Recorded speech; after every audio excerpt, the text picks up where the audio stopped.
Droits de l'homme et de la femme, qu'en est-il de son respect sur le continent? Cette question était au centre des discussions de la 27e conférence des chefs d'État et de gouvernement qui a pris fin ce 18 juillet à Kigali, au Rwanda. Ainsi, la chaîne de télévision Africa 24 sur cette question de droits de l'homme et de la femme a réuni les différents experts sur son plateau pour dégager des pistes de solutions.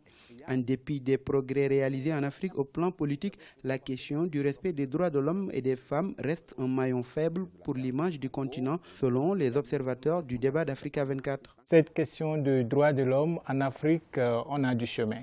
Et je crois qu'à regarder d'abord la façon dont nos pays sont gouvernés, ça, tout part de cela, et les répressions, discrimination, et vous savez le pouvoir en Afrique, quand un parti prend, les autres doivent attendre que l'autre finisse de manger avant qu'ils ne reviennent, et eux aussi doivent se battre jusqu'à ce qu'ils ne prennent leur contrôle.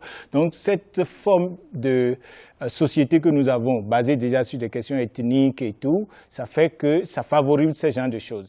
Le respect des droits de l'homme reste une condition essentielle à l'instauration de la paix dans le continent et à son essor.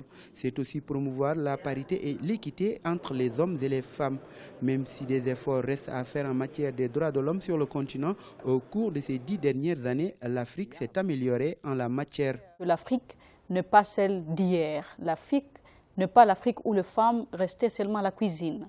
L'Afrique n'est plus l'Afrique où les femmes ne pouvaient pas s'asseoir sur une table et discuter avec les hommes. Donc il y a quand même des avancées qu'on a notées ces dernières années et je pense qu'avec ça, nous sommes contents. En plus de cela, tous les États africains ratifient au fur et à mesure les conventions, les mettent en application, répondent rédigent les rapports que vous venez de suivre, donc les rapports périodiques, même s'il y a des retards selon certains pays, le sentiment global, c'est que tous les États ont un agenda droits de l'homme qu'ils essaient de respecter. Ce dernier débat de la chaîne de télévision panafricaine Africa 24 qui s'est tenu ce 18 juillet sur les droits de l'homme et de la femme marque la fin de cette série d'émissions depuis Kigali dans le cadre du sommet de l'Union africaine. De l'OUA à l'UA, quel bilan à l'actif de l'organisation continentale Afrique, quelle stratégie pour l'abstention d'un siège permanent au Conseil de sécurité de l'ONU, libre circulation en Afrique, l'intégration passe-t-elle vraiment par un passeport, entre autres questions qui ont été débattues lors de ce sommet. La chaîne panafricaine a fait vivre à ses différents téléspectateurs pendant plus d'une semaine les temps forts de ce sommet.